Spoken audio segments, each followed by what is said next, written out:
Viewers very warm welcome this show. मैं हूं कामरान शाहिद। पाकिस्तान में रमज़ान मुबारक शुरू हो चुका और ये पहला रमज़ान है जो कोरोना वायरस के ज़ेर साया चल रहा है और इसके अंदर मुसलमानों से पाकिस्तान में बड़ी अपील की गई कि वो तरावियों के लिए बाहर ना निकले और अपने घरों में रहें ताकि वो पाकिस्तान में जो इतनी पॉपुलेशन है, जो डेंस एरियाज़ हैं, वहाँ पे कोरोना वायरस को फैलने से बचा सकें। सऊदी अरब के अंदर मैं कल देख रहा था, एक फुटेज थी खाना काबा के अंदर आजकल जिस तरह नमाज़ पढ़ी जा रही है, सिर्फ वहीं पे कोई 15-20 उनके लोकल मुंतज़मीन जो है वो पहली दफ़ा खाना काबा के अंदर आम आवाम जो है वहाँ पे नमाज़ नहीं पढ़ सकती। इस वक्त उसको बंद किया हुआ है। इतनी बड़ी मुक़द्दस जगह पे जो है वो अब बाजमात नमाज उस तरह नहीं हो रही, सिर्फ लोकल मुंतज़मीन जो है या ख़तीब जो है वो पढ़ लें। लेकिन पाकिस्तान में ऑब्वियसली ईमान की ज़रा ईमान बहुत ज़्यादा है और माशाल्लाह हमारे जो उलमा कराम हैं उन्होंने भी भरपूर सपोर्ट किया अवाम के जज्बात को देखते हुए और यही इनकरेज किया। मुफ्ती मुनीबुर रहमान साहब से लेकर मुफ्ती तकिया सुबानी साहब तक सब ने यही इनकरेज किया कि नहीं, आप जाके रोकना नहीं चाहिए, ये नमाज के ख़िलाफ़ बात हो रही है, इस्लाम के ख़िलाफ़ बात हो रही है। हालांकि ना कोई इस्लाम के ख़िलाफ़ यहाँ बात कर रहा था, ना कोई नमाज के बाद, बल्कि अल्लाह ताला के हुक्म के मुताबिक ये समझाने की कोशिश की जा रही थी कि जिन जगह बीमारियाँ फैल जाएँ वहाँ अल्लाह के रसूल सल्लल्लाहु अलैहि वसल्लम ने कहा है कि उस शहर में भी कोई ना जाए, उस शहर से बाहर कोई ना आए।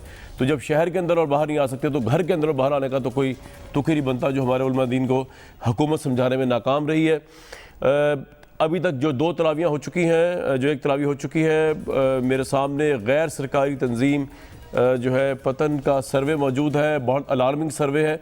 उसमें कहा गया कि पंजाब वफाकी दारुल इस्लामाबाद की 80% मसाजिद में तरावी से मुतल्लिक़ हुकूमत और उलमा के दरमियान तय पाने वाले समझौते पर अमल नहीं किया जा रहा। इसका मतलब है मज़ीद कोरोना वायरस फैलेगा और मज़ीद इस मुल्क में अमवात होंगी। ये मैं कह रहा हूँ। 96% मसाजिद के बाहर फुटपाथ सड़कों पर भी नमाज तरावी अदा की जा रही, जबकि 98% नमाजियों ने मास्क नहीं पहने हुए थे। बेशतर मसाजिद में नमाजियों ने एक दूसरे से 6 फुट का फासला ही रखा और घर से वज़ू करने के बजाय मसाजिद वज़ू करते रहे। 2 तिहाई मसाजिद में बुजुर्गों के साथ बच्चों को भी देखा गया, ताहम बड़ी और मरकज़ी मसाजिद में महादेव अमद दरामद कुछ हद तक देखने में आया। तरावियों के दौरान 15 शहरों की 194 मसाजिद का जायज़ा लिया गया है। मेरे साथ पलवशा खान साहिबा, डॉक्टर आसिम यूसुफ, अता तारड़ और मलिका बुखारी साहिबा मौजूद हैं। पाकिस्तान में अमवात 312 हो चुकी हैं, 20 पिछले 24 घंटों में हुई हैं। बहुत बड़ी तादाद है 20 अमवात की। जब ये मुआहदा अमल में आ ही नहीं सकता था, मलिका बुखारी साहिबा, नज़र आ रहा था कि ये नहीं होगा, तो आप हुकूमत ने अवाम की जान से खेलते हुए इस एग्रीमेंट को मान लिया जिसके अंदर पूरी दुनिया के मुसलमान और पूरी दुनिया के मुसलमान हुक्मरानों, पूरी दुनिया की साइंटिफिक और इवन रिलीजियस नॉलेज और लॉजिक के बरक्स आपने लोगों को कोरोना वायरस के रहमो करम पे छोड़ दिया। अब हज़ारों लाखों लोग जो है वो बाहर जा रहे हैं और इसमें किसी आलिम दीन से कोई जवाबदेही नहीं होगी, क्योंकि अवाम ने आपको वोट दिया है। आपसे पूछा जाएगा ये जितनी हम बात होंगी, जितना वायरस फैलेगा, आपके इस 20 नकाती मुआहदे की वजह से जो पहले दिन से फॉल्टी था। जी थैंक यू कामरान। देखिए, ये एक बहुत ही इंपॉर्टेंट इशू है। हुकूमत वक्त जानते हैं कि अवाम का इस वबा से मुकाबला है और हम वो सारी हिफाजती तदाबीर उठा रहे हैं जिससे पाकिस्तान की अवाम महफूज रहे। तो इशू है अवाम का मसाजिद में जाने का। ये इशू पाकिस्तान के सदर ने उलमा इकराम से मिलकर डिफरेंट स्कूल्स ऑफ थॉट के उनको अपने पास बुलाकर और मलिका साहिबा, वक्त क्योंकि कब होता है, मैं आपसे रिक्वेस्ट ये कर रहा हूँ कि ये जो आप जो बता रही हैं वो तो मैंने बता दिया कि आपने मुशावरत की, आपने एग्रीमेंट गलत किया। अभी जो सर्वे आ रहे हैं, जो फुटेजेस आ रही हैं, उसमें 80% लोग उस पर फॉलो नहीं कर रहे, तो स्टेट की रिट कहाँ पे है? उनको रोके, लोगों की जानों को बचाएं।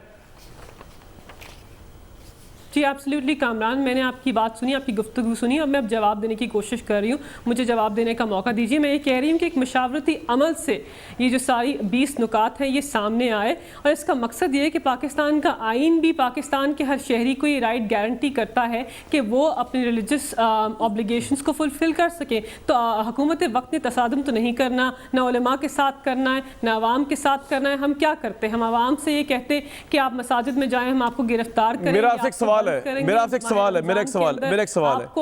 बिल्कुल ठीक कह रही है। पाकिस्तान का कॉन्स्टिट्यूशन गारंटी करता है right to education, right to pray. Pakistan का कॉन्स्टिट्यूशन करता है right to education, right to pray, right to assemble, right to pray of any sort. सारे स्कूल्स खोल दें, सारे एंटरटेनमेंट प्लेसेस खोल दें जहाँ जहाँ लोग होते हैं, सारे चर्चेस खोल दें, सब कुछ खोल दें। फिर आपने जो मजहबी इज्तिमात पे वैसे ही पाबंदी लगाई है रमजान के अंदर, उसको भी खोल दे। नहीं, मेरी बात सुने, ये मलिका साहब, ये कोई लॉजिक नहीं। आई एम सॉरी टू से, हमें भी पता है कि पाकिस्तान का जो दस्तूर है, दुनिया का हर दस्तूर ये इजाजत देता है। ये खास वबाई मर्ज के तौर पर जब ये इशू आया तो यहाँ पे हमने आपकी गवर्नमेंट की जो फेल होती हुई नजर आई है, 80% लोग इस मुआहदे पे अमल नहीं कर रहे। ये बात हो रही, ये बात थोड़ी हो रही कि वो तो सबको राइट्स है। अमेरिका से ज्यादा आजाद कौन सा मुल्क होगा, वही बंद हो गया जी। ईस्टर नहीं हुआ वहां पे। हमने प्रोविंशियल सतह के ऊपर कमेटीज़ बनाई हैं, प्रोविंशियल सतह के ऊपर कमेटीज़ बनी हैं। जो 20 नुकाती जो हमारा एजेंडा है उसके ऊपर ये भी लिखा हुआ है, वज़ीर आज़म ने बारहा कहा है कि अगर लोग इससे कंप्लाई नहीं करेंगे तो लास्ट रिजॉर्ट यही है कि हम मसाजिद को अनफॉर्चुनेटली बंद कर देंगे। तो इसका लास्ट रिजॉर्ट हुकूमत वक्त के पास मौजूद है, उसको हम एक्सरसाइज कर सकते हैं, लेकिन इस वक्त हम उसको रिव्यू कर रहे हैं, हम देख रहे हैं। ठीक है, मैं आपका पॉइंट समझ गया। डिफरेंट अवामी नुमाइंदे भी जा रहे हैं, उस रिव्यू का अमल जारी है और फिर देखेंगे कि आगे इस पर क्या होता है। रिव्यू आप करेंगे, जब भी करेंगे 20 रोज़ों बाद, 25 रोज़ों बाद, उसके बाद पता नहीं पोजीशन क्या होगी, लेकिन शायद आपके इल्म में हो गई। मैं ये नहीं कह रहा आपके इल्म में नहीं है, आपके इल्म में यकीनन होगा कि WHO ने कहा है कि पाकिस्तान में जो हालात चल रहे हैं उसमें जून जुलाई तक जो 3 लाख से ऊपर केसेस हो सकते हैं। उसके बावजूद अगर अभी आप टाइम देना चाह रहे हैं लोगों को तो बिल्कुल ठीक है, आपकी गवर्नमेंट की रिट है ये। अता तारड़ साहब, वैसे तो अगर आप लास्ट पॉइंट अगर आप देखिए, जस्ट वन लास्ट पॉइंट, अगर आप देखिए पाकिस्तान की ट्रैजेक्टरी को, पाकिस्तान में 14,000 केसेस हैं टोटल, 14,000 से कुछ ज़्यादा केसेस हैं, उसके अंदर 3,000 ऐसे लोग हैं जो रिकवर हो चुके हैं, उससे 300 अमवात हुई हैं। तो पाकिस्तान की trajectory compare to different countries बहुत बेहतर है। तो ये कहना कि हुकूमत वक्त कोई काम नहीं उठा रहे, आप सारा कुछ मैं समझ नहीं, मैं ये नहीं कह रहा फेल हो गए, मैंने ये नहीं कहा कि बुनियाद होगा, मैंने नहीं कहा कि आप फेल हो गए, मैंने नहीं कहा कि आप फेल हो गए। फेल तो भी पता चलेगा 5 साल बाद। मैंने बिल्कुल आपसे नहीं कहा फेल हो गए, लेकिन मैंने आपसे कहा जो एग्रीमेंट है इसके ऊपर हुकूमत की रिट चैलेंज हो गई है, कोई इस पर इंप्लीमेंट नहीं कर रहा, 80% जगह पे इंप्लीमेंट नहीं हो रहा। बाकी मैं आपसे इस पर क्या बहस करूं मजीद।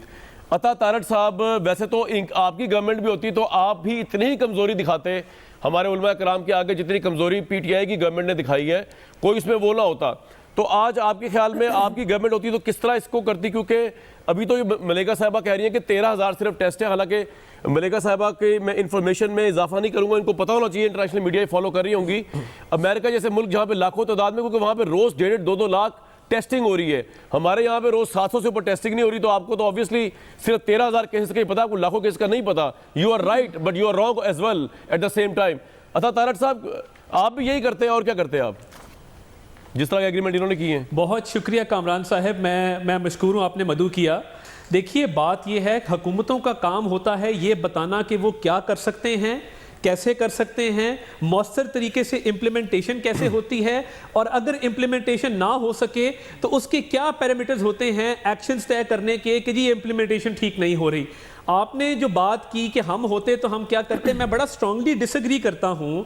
आपको नेशनल एक्शन प्लान याद होगा, जब लाउड स्पीकर के हवाले से, जब वॉल चॉकिंग के हवाले से, जब हेट इंसाइटिंग लिटरेचर के हवाले से अक्रॉस द बोर्ड एक्शन लिया गया, वो हमारी हुकूमत ने जिम्मेदारी कबूल की और उसको भरपूर तरीके से निभाया। और वो एक जॉइंट एफर्ट था, वो सिर्फ हमारी काविश नहीं थी, हमारे साथ तमाम सिविल इदारे, तमाम अस्करी इदारे सारे ऑन बोर्ड थे।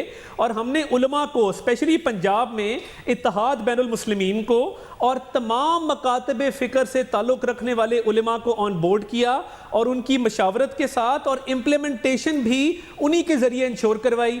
अब देखिए, इनकी गवर्नमेंट है, क्या इनको डेली सिचुएशन रिपोर्ट नहीं आती मुतलका इदारों से?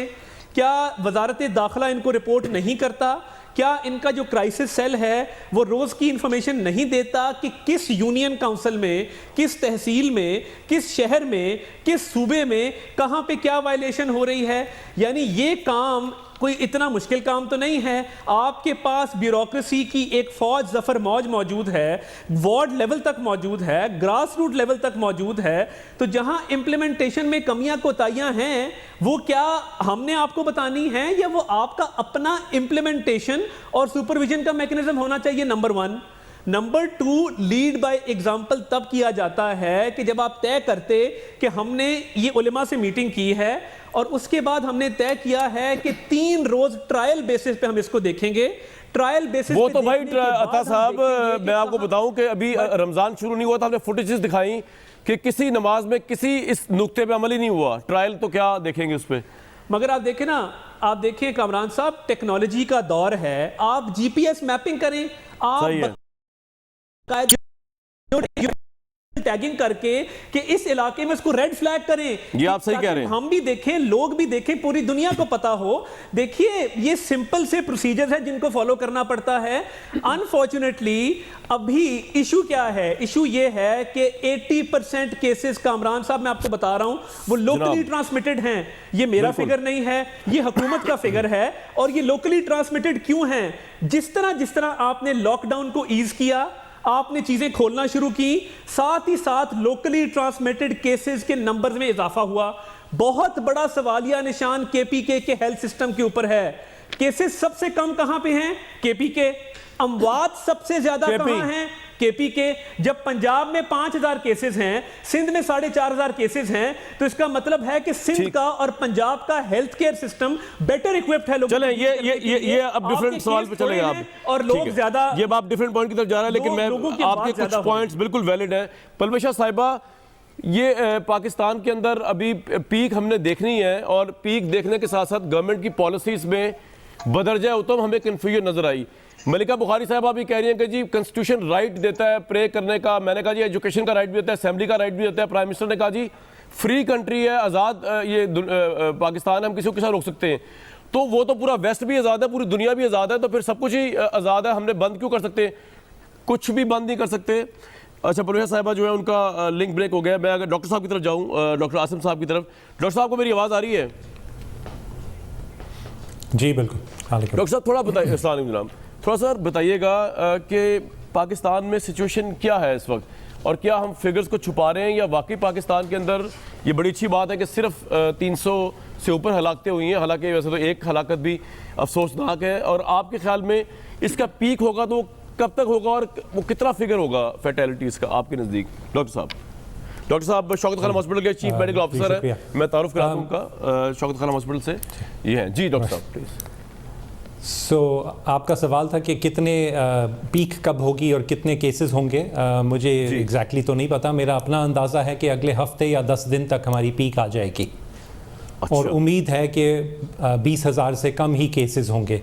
लेकिन अगेन ये अभी मेरे इम्प्रेशन है ट्रेजेक्ट्री देखते हुए, जिस तरह केसेस राइज कर रहे हैं, एंड मोर इम्पॉर्टेंटली जिस तरह अमवात बढ़ रही हैं, क्योंकि केसेस जो हैं वो तो ऑब्वियसली टेस्टिंग का फैक्टर है। अगर आप टेस्ट ज़्यादा करेंगे एक दिन तो ज़्यादा केसेस डायग्नोज होंगे।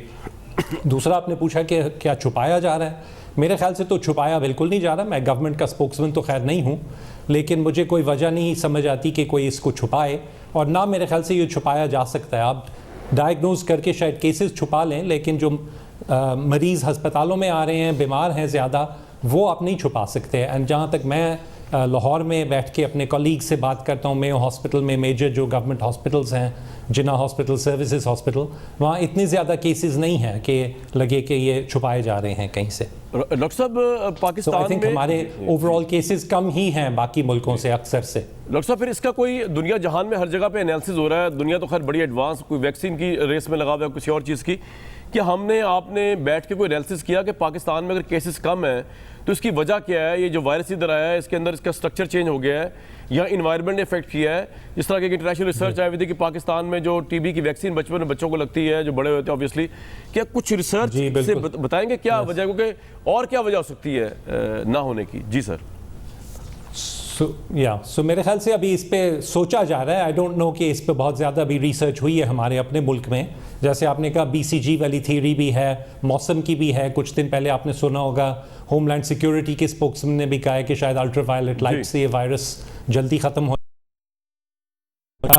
लेकिन ये अभी सारी थ्योरीज हैं, अभी ये प्रूव कुछ नहीं हुआ। पाकिस्तान में एक ये भी सजेशन थी कि वायरस जो है थोड़ा सा फ़र्क है बाकी मुल्कों से। एंड आई नो कि मेरे कॉलीग डॉक्टर फैसल जो हैं, फैसल सुल्तान इस्लामाबाद में, उन्होंने वायरस का सैंपल भिजवाया भी है इसकी एनालिसिस, जेनेटिक एनालिसिस करवाने बाहर, ताकि पता चले कि वाकई इसमें कोई डिफरेंसेस हैं या अच्छा, नहीं। आपने उसका बाहर से करवा रहे हैं? ये पता चल जाएगा, ये चीज़ें इसमें टाइम लगता है। या बाहर से करवा रहे हैं इसका जेनेटिक? मेरे ख्याल से एक पाकिस्तान में एक लैब में हो रहा है, और साथ ही उन्होंने शायद बाहर भी भेजा है ताकि 2 जगह से टेस्ट हो जाए और आपस में भी फिर टेस्ट हो जाए, चेक हो जाए। डॉक्टर साहब हुकूमत को आप क्या एडवाइस करेंगे? इसमें कुछ टाइम लगेगा और इससे इमीडिएटली जी नहीं प्लीज कंप्लीट कर लें। जी बताएं। मैं कह रहा था इसमें टाइम लगेगा, इसमें एकदम फ़र्क नहीं पड़ेगा, हमारी कोई ट्रीटमेंट फ़र्क नहीं हो जाएगी इससे। लेकिन इन द लॉन्ग रन शायद एक्सप्लेन हो बेहतर कि हम क्या रेजिस्टेंट हैं या कोई और वजह है कि यहाँ पे वायरस कम अफेक्ट किया है। बिल्कुल ठीक। डॉक्टर साहब ये बताइए कि सारी दुनिया में डॉक्टर्स जो हैं वो इस वक्त गाइडलाइन प्रोवाइड कर रहे हैं प्राइम मिनिस्टर्स को भी और प्रेसिडेंट्स को भी, चाहे अमेरिका हो या इंग्लैंड हो, तो आप यहाँ पे क्या गाइडलाइन देंगे प्राइम मिनिस्टर को? वो जिस तरह का लॉकडाउन पाकिस्तान में चल रहा है, कभी जुज़वी हो जाता है, कभी सख्त हो जाता है किसी आवर में, मसाजिद को जो ऑब्वियसली खोल दिया गया है, तो फिर स्कूल्स को भी खोल दिया जाएगा अगली स्टेज में, और आपके ख्याल में वो स्टेज कब आनी चाहिए? स्कूल्स को भी खोल दिया जाए, फिर दूसरी असेंबली, रेस्टोरेंट्स भी खोल दी जाए, फिर दूसरी चीज़ें प्लाजाज भी खोल दिए जाए। पाकिस्तान में अगर ये चीज़ें कंट्रोल्ड है, हुकूमत भी ये समझती है क्योंकि पाकिस्तान में वायरस डिफरेंट तरीके से आया है, तो फिर क्या इन चीज़ों को ऐसा खोल दिया जाए या अभी तक हमें सख्ती बरतनी चाहिए और इस सख्ती की वजह से कंट्रोल हुआ है? आपकी राय? जी, मेरे ख्याल से जो हमने लॉकडाउन किया पाकिस्तान में वो अच्छा किया, काफ़ी इफ़ेक्टिव था। और मेरे ख्याल से कुछ जो हमारी पीक कम हुई है बाकियों से शायद इसलिए भी है क्योंकि लॉकडाउन इफ़ेक्टिव था। हुकूमत ने तो ऑब्वियसली इकोनॉमिक या माशी हालात भी देखने होते हैं, तो उन्होंने ये देखते हुए मेरे ख्याल से लॉकडाउन को थोड़ा ईज़ किया, इंडस्ट्रीज़, एसेंशियल इंडस्ट्रीज़, ताकि लोग एम्प्लॉयमेंट भी हो सके, इकोनॉमी भी कुछ चले। सो उसके साथ तो मैं एग्री करता हूँ। मेरे ख्याल से स्कूल्स एकदम खोलने की ज़रूरत नहीं है, वो सजेस्ट भी नहीं किया गया। मेरे ख्याल से जो जहाँ पे लोगों ने रोज़ी कमानी है वो खोलना ज़रूरी है। मेरे ख्याल से मस्जिदें एकदम खोलना या तरावियाँ कराना ज़रूरी नहीं है क्योंकि वो मईशत का हिस्सा नहीं है, वो लाइवलीहुड के लिए बिल्कुल सही, ज़रूरी बिल्कुल नहीं सही, है। बिल्कुल सही। आप मेरे साथ रहिए डॉक्टर साहब को दोबारा कहूँगा। परवेशा साहिबा, आपकी लाइन ड्रॉप हो गई थी, आपको मेरी आवाज़ आ रही है अब? जी, मुझे आवाज़ आ रही है। There is a lot of confusion on the part of the government, इसमें कोई दो राय नहीं है। ऑब्वियसली प्राइम मिनिस्टर की राय मुख्तलिफ थी, लेकिन लॉकडाउन तो आपके ख्याल में ये स्ट्रेटजी कामयाब होती नजर नहीं आ रही? पाकिस्तान में केसेस भी कम है, पाकिस्तान में अमवात भी कम है, या आपको लगता है कि ये जितने मुआहदे किए गए हैं उलमा कराम के साथ या जिस तरह लॉकडाउन को सेमी लॉकडाउन कर दिया गवर्नमेंट ने, ये सेल्फ डिफीटेड है और इससे नुकसान होगा आगे जाके कोरोना को लेके? देखिए कामरान, मैं डॉक्टर्स की बात करूंगी जो KPK में, पंजाब में, सिंध में, जिन्होंने पिछले कुछ दिनों में इल्तजाएं की, टीवी पर आकर प्रेस कॉन्फ्रेंसेस की कि आप अपने लॉकडाउन को सख्त कीजिए और आने वाले दिन इंतहाई खतरनाक हैं। अब ये वो डॉक्टर्स हैं जो रोजाना की बुनियाद पर इन केसेस को डील कर रहे हैं और जिनकी अपनी जानें जो हैं वो बिल्कुल जो है स्टेक पे लगी हुई हैं। लिहाजा जो हमें हमारे डॉक्टर्स कह रहे हैं, जो वो रोजाना के हिसाब से डील कर रहे हैं, उस पर हमें बिल्कुल कामिल यकीन और ईमान होना चाहिए। दूसरी बात कामरान ये है कि हमारी टेस्टिंग जो है वो बेहद नाकाफी है। ये अब हमारी एक हमारा हैंडीकैप है, लिहाजा हमें पता ही नहीं। अब मैं कल डॉक्टर सीमी जवाली को सुन रही थी किसी चैनल पे, उन्होंने कहा कि कराची तक में आप जो है सिंध में 2 करोड़ केस तक जा सकते हैं। अब आप बताइए, हम अगर इनकी बात सुने, और मैं मानती हूँ बहुत से इस तरीके, जी जिस तरह आप सुन लीजिए, वो किसी चैनल पर थी, आप पुल आउट कर लें, जिस तरीके से लोग जो है, लोग भी जाहिर है, देखिए सेंट्रल गवर्नमेंट की तरफ से एक जो आता है, आपका फेडरल गवर्नमेंट की तरफ से एक स्टैंस आता है, लोग उसको देखकर जो है आगे अपना मूड बनाते हैं। अब बात यह है कि कभी हम लॉकडाउन करते थे, कभी हम कहते थे नहीं होना चाहिए, तो लिहाजा एडमिनिस्ट्रेशन भी उसी तरह थोड़ी जो है वो लूज हो जाती है। उनको भी समझ नहीं आती क्या करें, किसी को पकड़ लें, किसी को उठा दें तो फिर ऊपर से कोई और हुक्म आ जाए। लिहाजा जिन ममालिक ने पहले कुछ महीने जो है स्ट्रिक्ट लॉकडाउन के, जैसे आज न्यूजीलैंड ने अपना उठा लिया, तो आप ये देखिए कि वहाँ कामयाब हुआ। लेकिन यहाँ चूंकि एक बड़ी तजाद पाया जा रहा था, मिक्स मैसेजिंग थी, साथ में झगड़े थे, साथ में एक फौज जफर मौज जो थी वजीरों की निकल आती थी और आकर वो हर उस काम पर जो कि सुबह खासतौर पर माशाल्लाह 50 हो गए जब तो काबीना के रकीन। चलिए अल्लाह करे जी 100 हो जाए, इनको इसी तरह बढ़ाता रहे वजीरों की। बाकी जो है पाकिस्तानी कम होते जाए उसकी कोई मतलब नहीं। बात ये है अब कामरान, अनफॉर्चुनेटली ये जो वायरस है ना, ये कोविड कहते हैं, कोरोना कहते हैं, खुदा से गरक करे, लेकिन जो भी ये वायरस है इसकी आंखें नहीं है, इसकी आंखें नहीं है, ये देख नहीं सकता। हमारे वजीर आजम माशाल्लाह कितने खूबसूरत हैं, इसके कान भी नहीं है, ये सुन भी नहीं सकता कि हमारे वजीर आजम ने किन मौकों पर क्या फरमुदात किए, कितने उसका दिमाग भी नहीं वो देखे कि वर्ल्ड कप जीत कर लाए हमारे लिए 92 का। लिहाजा ये वायरस इन चीजों से इम्प्रेस होने वाला नहीं है।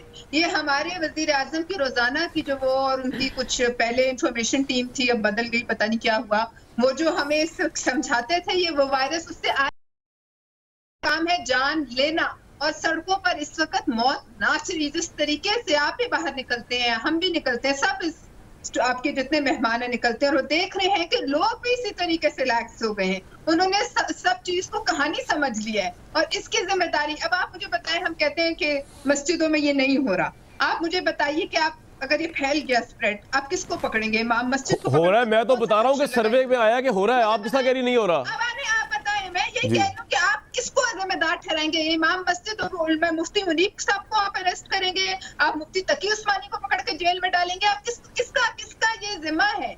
किसका जिम्मा है कि वो ये ना होने दे? और अगर इंडस्ट्रीज खुली, आप क्या करेंगे? आप इंडस्ट्रीज को पकड़ लेंगे, आप क्या करेंगे? उनको पकड़ के बंद करेंगे? आप किस तरीके से, मुझे बताइए। इसका जिम्मेदारी उलमाए कराम पर नहीं, इसकी जिम्मेदारी आपके बिजनेसमैन इंडस्ट्रियलिस्ट पर नहीं, हुकूमत पे, जिम्मेदारी हुकूमत वक्त पर है। अगर नहीं चल रहा तो बंद कर दे। सबसे अहम चीज इस इंसान की जान है इस दीन में, और इसमें हम किसी ऐसी जगह नहीं रहते जहां कल को हमें खुदा ना खास्ता, बिल्कुल पलविशा साहब आपका ये पॉइंट आ गया, हमारे लिए भारत में नहीं रहते कि हमारे लिए मसाजिद बंद कर दी जाएंगी। हम इंशाल्लाह जब इससे जीतेंगे तो हम अपनी मस्जिदों को दोबारा आबाद करेंगे, और जो चीज खाना काबा में बंद हो गई उसकी तकलीद में और उसके एहतराम में हम कौन है कि हम उनसे ज्यादा बड़े हैं? वो मस्जिद हराम से ज्यादा हमारा किसी मस्जिद का यहाँ दर्जा है कि हम उनको खोलें और वो बंद पड़ी हो? ये बड़ा अच्छा पॉइंट है आपका। आपको बिल्कुल, आपको सख्त आहनी हाथ के साथ लोगों की जान बचानी पड़ती है। ठीक है जी। कभी कभी आपके जो ये जो हुक्मरान है, हुक्मरान बनना पड़ता है और हुक्मरान बन के दिखाना पड़ता है, चाहे कोई भी फॉल आउट हो और चाहे कोई भी पॉलिटिकल साहिबा बहुत डिटेल से आपका ये आ गया पॉइंट, हुक्मरान बन के दिखाना पड़ेगा प्राइम मिनिस्टर को बकौल ऑपोजिशन के। अता साहब का भी आई थिंक ये मौक़िफ़ है, पुलिस साहबा के जवाब तो देंगी मलिका साहिबा एक ब्रेक के बाद, लेकिन उससे जाते तक बता दूं डॉक्टर साहब जो है हमारे साथ मौजूद होंगे और डॉक्टर आसिम साहब से हम ये भी पूछेंगे कि बेसिकली कुछ टेक्निकल चीज़ें कोरोना को लेकर कि अगर किस तरह के सिम्टम्स हों तो लोगों को बेसिकली पाकिस्तान में रहते हुए क्या करना चाहिए, क्योंकि पाकिस्तान में तो आपको पता है कोरोना का टेस्ट अगर हो तो वो लैब्स वाले जो है गवर्नमेंट को इतला दे देते हैं, फिर वो पुलिस आ जाती है और उसको उठा के ले जाते हैं। इंग्लैंड अमेरिका में सही होता है, वहाँ पे घरों के अंदर भी आपको सील करने, अपने आप को क्वारंटीन करने की ऑप्शन मौजूद है। यहाँ जो बड़े बड़े लोग हैं, मिनिस्टर्स, गवर्नर्स, ये तो अपने घरों में जाते हैं, लेकिन आम आदमी जो है उनको पकड़ के वो ऐसे ही माहौल में रख देते हैं जो कि शायद माहौल से बंदा और मजीद बीमार हो जाए। तो डॉक्टर साहब से ये पूछते हैं कि पाकिस्तान में अगर इस तरह किसी को टेस्ट पॉजिटिव आ जाए या सिम्टम्स हों, उसे क्या करना चाहिए और कोरोना का वायरस जो है वो कब तक और पाकिस्तान में भी लास्ट करने की उम्मीद है अगर वैक्सीन इसकी दरियाफ्त नहीं होती। एक ब्रेक लूँगा जी।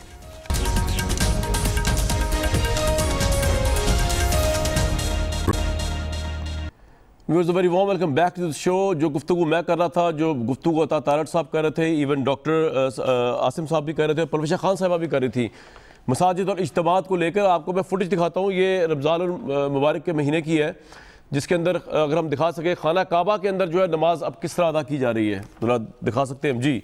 ये आप देख सकते हैं व्यूअर्स, वो खाना काबा जो जहाँ पे हज़ारों लोग जमा होते थे नमाज़ पढ़ने के लिए रमज़ान के बाबरकत महीने में, वहाँ पे आप देख सकते हैं कि ये है वो खाना काबा इस वक्त, जहाँ पर सिर्फ कुछ लोग, और वो भी बाहर की पब्लिक अलाउ नहीं है, यहाँ पे बाहर की पब्लिक नहीं आ सकती। ये वहाँ के खुद्दाम हैं, ये वहाँ के काम करने वाले हैं, ये वहाँ की इंतज़ामिया है, ये वहाँ के मौज़िन है, ये वहाँ के इमाम है, सिर्फ उनको इजाज़त है वहाँ पे इतनी बड़ी इतना मुकद्दस मुकाम, खाना काबा से मुकद्दस तो कुछ जगह हो ही नहीं सकती मुसलमानों के लिए, वहाँ पे नमाज़ों की पाबंदी लगा दी गई है। बड़ी अफसोस की बात है कि हमारी गवर्नमेंट के लिए ये भी मिसाल नहीं थी पाकिस्तानी अवाम और उलमा कराम को समझाने के लिए कि जब खाना खुदा से भटके तो कोई जगह नहीं इबादत की, वो बंद कर दी आम पब्लिक के लिए। तो ये जो हमारी आम मसाजिद हैं जिनका खाना काबा से कोई मुकाबला नहीं है, ना मर्तबे में, ना अज़मत में, ना शान में, ना रहमत में, तो वो क्यों नहीं बंद हो सकती थी अल्लाह ताला के हुक्म के और अल्लाह ताला की लॉजिक और खुदावंद ताला और अहदीस मुबारका की रोशनी में। इस तरह डॉक्टर गामदी साहब भी कहते हैं, मौलाना तारिक जमील साहब ने भी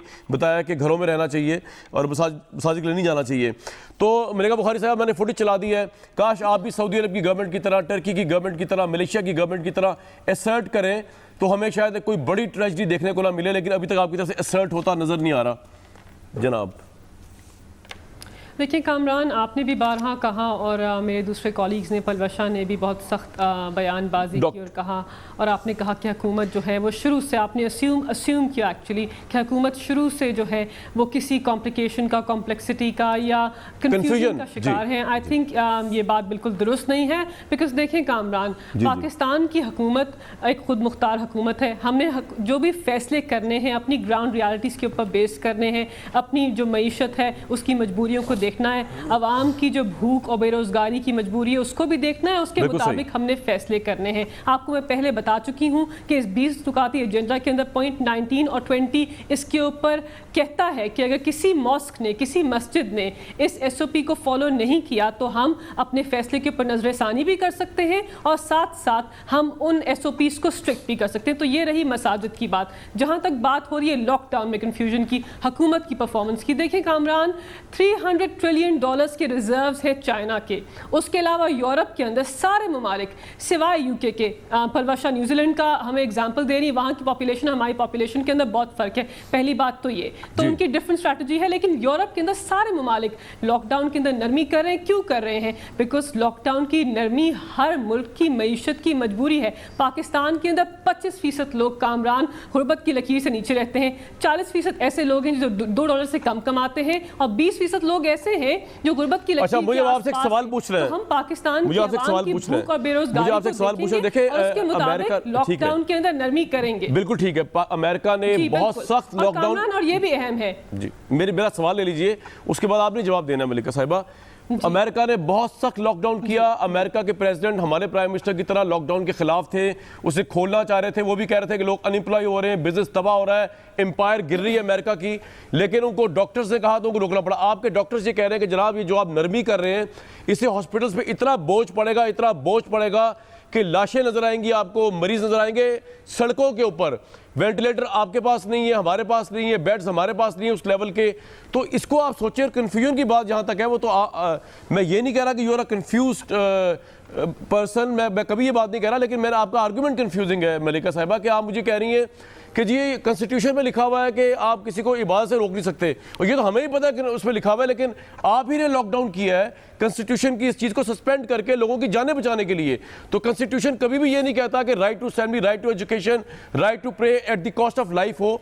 इसमें आपको पता नहीं क्यों कन्फ्यूजन है, ये तो क्लियर होना चाहिए। प्राइम मिनिस्टर भी यही बात कह रहे थे कि आज़ाद मुल्क है। भाई आज़ाद मुल्क अमेरिका से आज़ाद कौन सा मुल्क होगा, उन्होंने बंद कर दिया अपना मुल्क। तो this is the confusion on your part जिसकी वजह से प्रॉब्लम्स हो रही हैं पॉलिसी। नहीं कामरान, आप अनफॉर्चुनेटली आप जो एग्जांपल दे रहे हैं, आप सुपर पावर का एग्जांपल दे रहे हैं, जो ट्रिलियंस ऑफ डॉलर्स का अपनी आवाम को पैकेज दे रहे हैं। पाकिस्तान का जो हुकूमत वक्त है, सूबाई हुकूमतें हैं या वफाक की हुकूमत है, क्या हम 22 करोड़ आवाम को घर बिठाकर उनको खाना दे सकते हैं? हमने हिस्ट्री का लार्जेस्ट कैश प्रोग्राम जो है अपनी आवाम को दिया, 144 अरब का, 1 करोड़ 20 लाख लोगों को हम घर के अंदर बैठकर 12,000 रुपए दे रहे हैं। ये अनप्रेसिडेंटेड स्टेप्स हैं। ठीक है जी, इन स्टेप्स को एक्नॉलेज करना चाहिए। ठीक है जी, एक्नॉलेज करता हूं इसको। अता तारक साहब आपको भी एक्नॉलेज करना है, उठा रहे हैं। अता तारक साहब इसको एक्नॉलेज करें, जैसे प्राइम मिनिस्टर ने कहा था भूख से बचाने, टाइगर फोर्स एक नॉन पॉलिटिकल फोर्स है, आप लोगों को इसको ज्वाइन करना चाहिए, मुल्क की खातिर आगे बढ़े। अता भाई क्या हो गया आपको? देखिए कामरान साहब, जो सबसे फंडामेंटल राइट आईने पाकिस्तान गारंटी करता है वो एक ऐसा राइट है जिससे बाकी तमाम फंडामेंटल राइट्स जुड़े हुए हैं। राइट टू लाइफ, हाँ, राइट टू लाइफ। आपकी जिंदगी महफूज है तो आपका राइट टू असेंबली जान है तो जहान है, आपका right to freedom of expression भी है, जान है तो जहान है।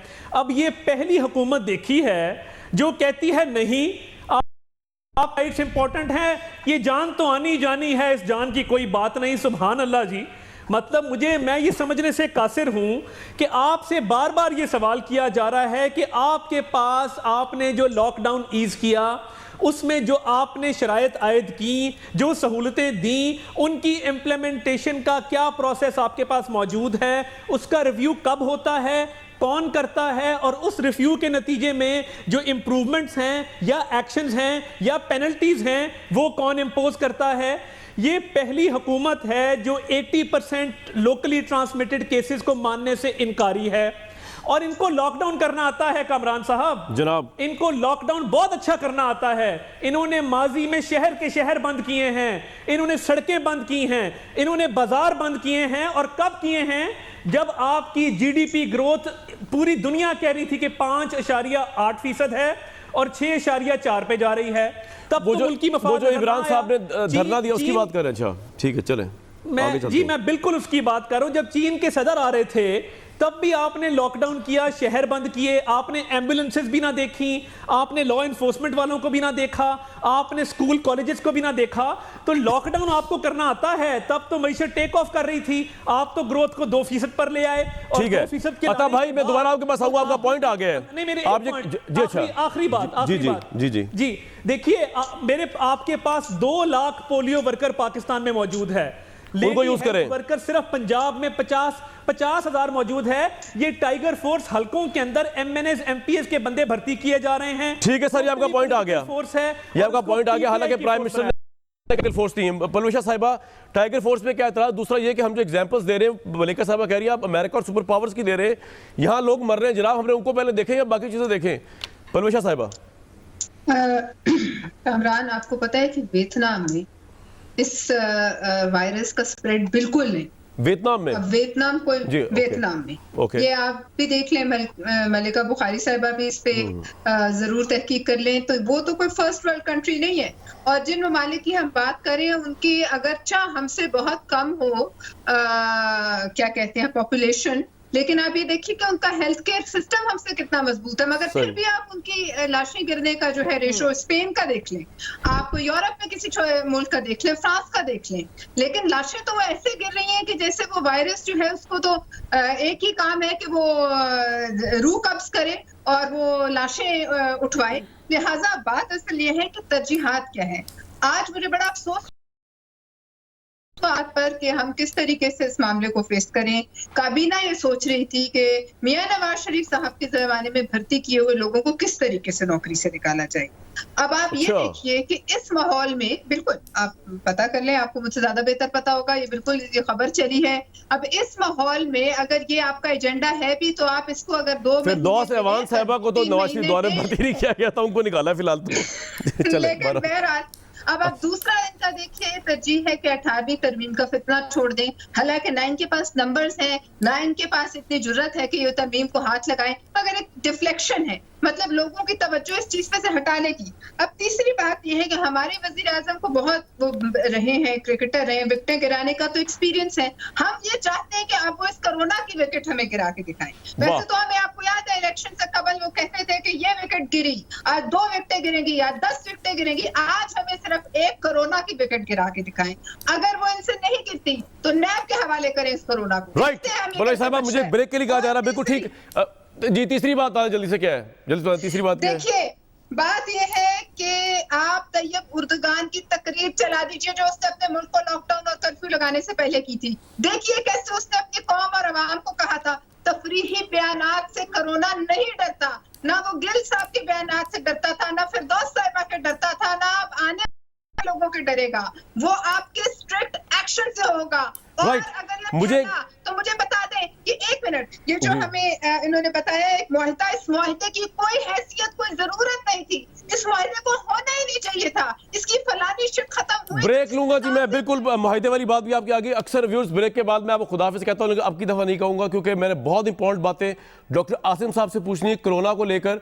थैंक यू सो मच, वो प्रोग्राम में तशरीफ रखे हुए अभी भी, और उनसे आके आपके पॉइंट ऑफ व्यू सवाल पूछूं। एक ब्रेक लेंगे जी।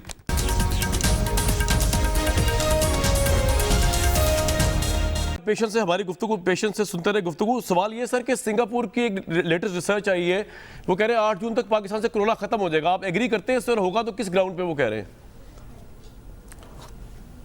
जी, ये तो इसका नेचुरल कोर्स है वायरस का। हर मुल्क, वेस्ट में भी आप देख रहे हैं कि अक्सर मुल्कों में पीक गुजर गई है, तो अब इंसिडेंस आहिस्ता आहिस्ता कम होती जाएगी उन मुल्कों में भी। तो हमारी भी जब पीक आएगी उसके बाद आहिस्ता आहिस्ता ये डिक्लाइन कर जाएगा। लेकिन ये इसकी एक सेकंड पीक भी आएगी साल के आखिर में जाके, कहीं शायद नवंबर तक। तो ये जो फिगर्स हैं कि 3 करोड़ लोग इन्फेक्ट होंगे।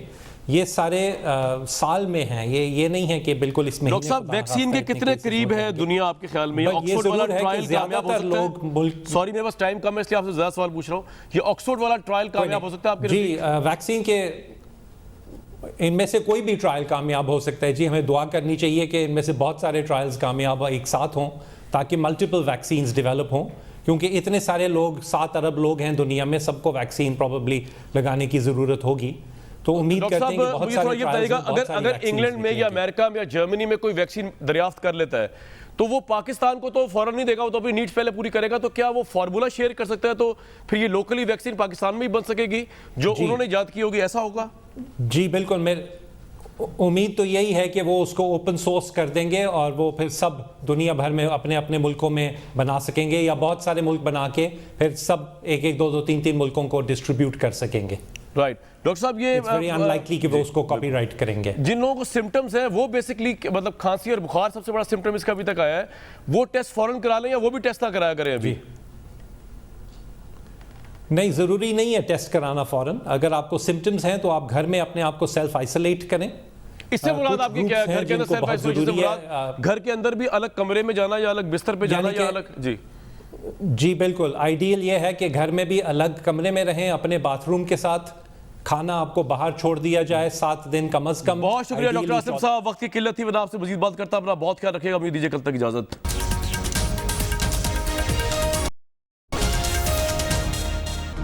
Hi, it's Sayyeda Shanaz here. Thank you for watching Dunia News. For more videos and updates, don't forget to click the subscribe button. Keep watching Dunia News.